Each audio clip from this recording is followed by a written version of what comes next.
9월 19일 오늘 새벽 만남 묵상은 창세기 13장 10절 말씀입니다. 이에 롯이 눈을 들어 요단 지역을 바라본즉 소할까지 온 땅에 물이 넉넉하니 여호와께서 소돔과 고모라를 멸하시기 전이었으므로 여호와의 동산 같고 애굽 땅과 같았더라. 감옥으로부터의 사색이라는 책을 쓴 신영복 교수의 글에 용기는 선택이며 선택은 골라서 취하는 것이 아니라 어느 한쪽을 버리는 일이라고 말하는 대목이 있습니다. 때론 그 말이 맞는 것 같습니다. 무언가를 선택하는 것이 설레고 좋은 것만 있는 것이 아니라 그 선택을 위해서 다른 무언가를 버려야 하는 일도 있기 때문입니다. 우리는 이 세상을 살아가면서 수많은 선택을 하면서 살아갑니다. 지금까지도 수없이 많은 선택을 하였을 것이고 지금 이 순간에도 어떤 선택을 두고 망설이는 분도 있을 겁니다. 선택도 내가 하는 것이고 그 선택에 대한 책임도 내가 져야 하는 것이기 때문에 우리는 고민합니다. 어떤 기준으로 선택을 하고 결정을 해야 후회가 없게 될까요? 창세기에 나오는 삼촌 아브라함과 조카 롯의 이야기는 우리에게 선택이 얼마나 중요한가를 가르쳐주고 있습니다. 아브라함과 롯은 점점 소유가 많아졌습니다. 그리고 마침내 그들의 소유가 많아서 동거할 수 없었음이라고 성경은 말합니다. 당시 소유의 증가는 목축업을 하는 그들이기에 가축대가 늘어나는 것이 가장 큰 부를 축적하는 것이었습니다. 그런데 아브라함도 롯도 점점 가축대가 많아져서 양쪽 집안의 종들이 그 가축을 키우면서 서로 자주 싸우게 되었습니다.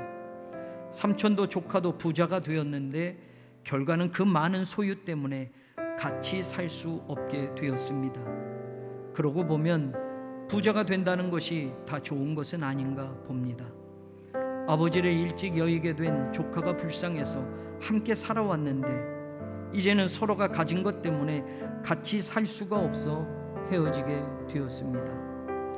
아브라함이 조카 롯에게 분가에 대하여 먼저 말을 꺼냅니다. 우리는 한 친족이라 나나 너나 내 목자나 네 목자나 서로 다투게 하지 말자. 내 앞에 온 땅이 있지 아니하냐. 나를 떠나가라. 네가 좌하면 나는 우하고 네가 우하면 나는 좌하리라. 선택지에 대한 우선권을 아브라함이 조카에게 먼저 양보했습니다. 롯이 먼저 선택한 후에 아브라함은 남겨진 다른 곳으로 떠나겠다는 것입니다. 롯은 소돔과 고모라가 있는 곳을 선택하여 떠납니다. 당시에 가축을 키우기 위해서는 목초지가 있고 물이 넉넉한 곳이 당연히 중요한 조건이었습니다. 다시 말하면 롯은 자신의 가축대를 위하여 가장 좋은 조건과 환경을 생각하고 선택을 한 것이었습니다. 롯이 선택한 그 장소에 대하여 성경은 우리에게 요단 지역을 바라본즉 소알까지 온 땅에 물이 넉넉하였고 여호와의 동산 같고 애굽 땅과 같았더라고 알려줍니다. 우린 여기서 선택의 중요성을 배우게 됩니다. 인간적인 환경과 조건으로는 가장 최적지인 곳을 롯이 선택했지만 그 선택으로 인하여 찾아온 결과는 끔찍한 것이었습니다. 당장에는 롯이 선택한 곳이 좋아 보였습니다. 더 많은 가축대를 키우며 더 많은 돈을 벌 수 있을 것 같았고 생활이 더 안정될 것 같았고 아내와 두 딸과 함께 행복한 여생을 보낼 것 같았는데 결과는 아무것도 남지 않는 실패 인생이 되었습니다. 아내는 소금 기둥이 되었고 재산은 모두 잃어버리게 되었고 절망과 한숨으로 술을 먹고 제정신이 아닌 채 딸들과 동침을 하게 되어 불륜의 씨앗인 암몬과 모압을 낳게 되었습니다.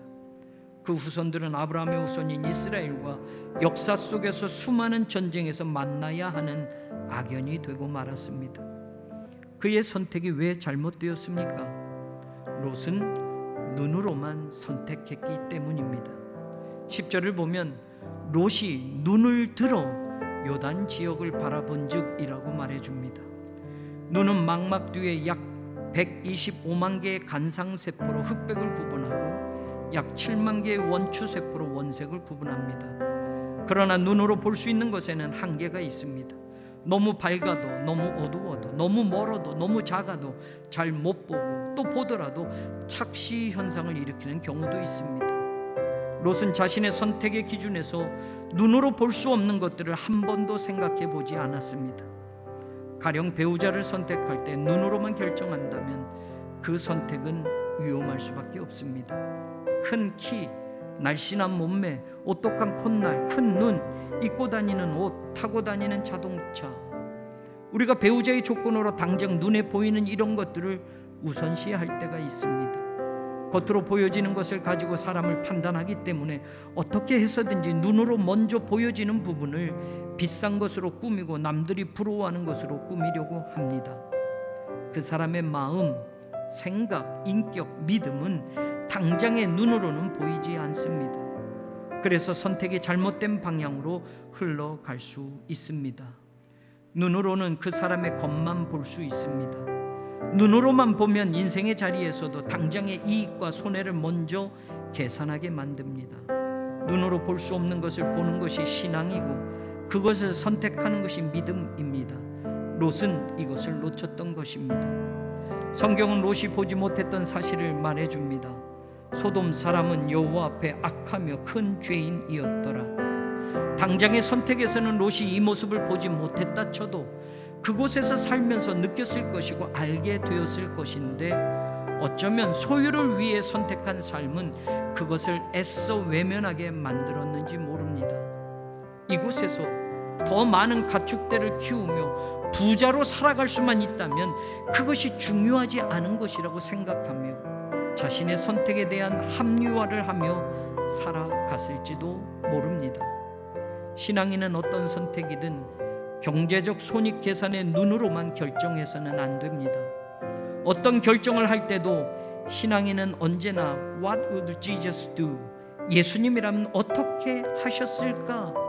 믿음의 눈으로 보고 또 보고 하나님께 묻고 또 물어 하나님의 기뻐하실 것을 위하여, 하나님께 영광이 될 것을 위하여 내 눈으로 당장에 보기 좋은 것들을 버려야 하는 용기가 있어야 하고 그 용기로 마지막 선택까지 해야 할 것입니다. 육신의 눈으로만 보고 선택하며 살았던 인생을 믿음의 눈으로 보고 말씀을 따라 선택하는 인생으로 바꾸어 다시 시작해보는 오늘이 되기를 간절히 소망합니다.